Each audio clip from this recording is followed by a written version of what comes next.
Welcome to Barron's Roundtable, where we get behind the headlines and prepare you for the week ahead. I'm Jack Otter.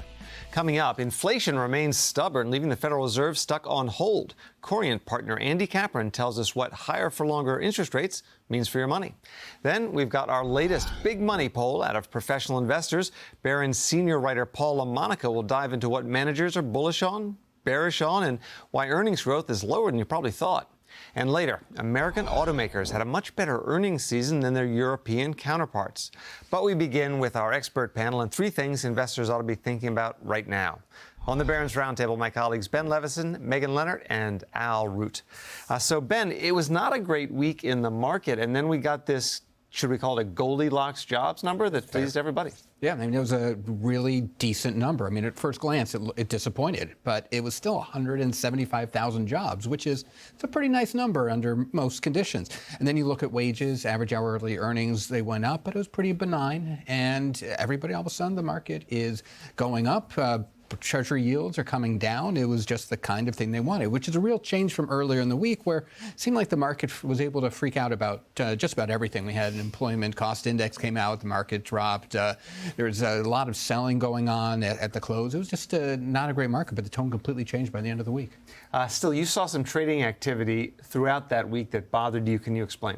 Well, it's weird because at the end of the day on Tuesday and Wednesday, the stock market dropped on both days 0.6% in the last 10 minutes. One day of that kind of drop in the last 10 minutes is rare, but to do it twice, that's only happened 10 times since 1985. And it usually happens in times of crisis. There happened 4 times during the financial crisis. It happened in 1987, happened during Volmageddon. I don't know if anyone remembers that in 2018. And this time there's no crisis, and the market's not even in a correction or anything. So it makes you wonder, is the market down enough for this to be a buying opportunity? But maybe that was the spate of selling that actually causes the market to go up from here. So look at your crystal ball. What do you see next? Well, I'm watching the 50-day moving average because, this is a technical indicator that really says what the short-term trend of the market is. Right now, we're below that 50-day moving average. We closed just below it on Friday.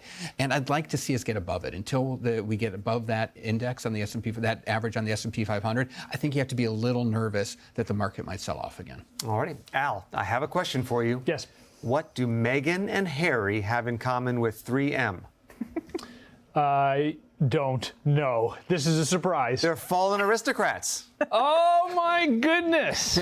That's genius. I'm going to use that at home. 3M has raised its dividend for 64 consecutive years. To be a dividend aristocrat, you have to...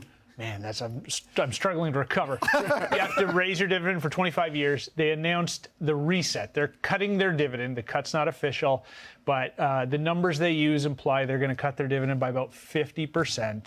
So it's a sad day in the Root household. My kids care about these things, I promise. But it was a really good thing. The stock is up actually 6% on the week after announcing the cut. They have been dealing with tens of billions of legal liabilities over the past few years related to cleaning up these forever chemicals in people's water, related to potentially faulty earplugs sold to the government.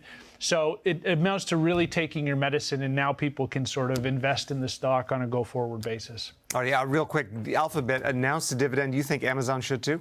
I think we said late last year that Amazon, Google parent Alphabet, and Meta should all pay dividends. It's time. Google and Meta have made the leap, and we were hoping maybe with Amazon earnings they'd do it, but they didn't.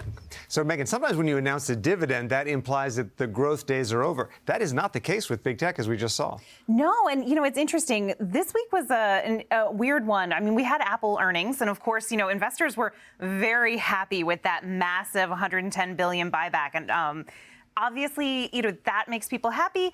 But interestingly, we still saw sales of the iPhone down 10% year over year. Revenues were down a little bit.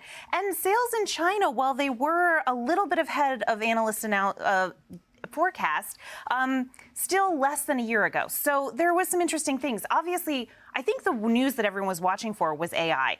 And Tim Cook didn't exactly deliver a ton of details there. But it is interesting. We are going to see a little bit of movement there. We're going to get the new iPads next week. And then I think they're going to get into the details at the Worldwide Developers Conference. And so hopefully we'll start to see some strategy around what Apple's doing with AI. It's interesting. My colleague Alex actually is really bullish on this. He was saying earlier this week that he thinks that Apple could be the next big AI winner because they are involved in so much of our daily lives. He's been a long-term bull, and so far, so good.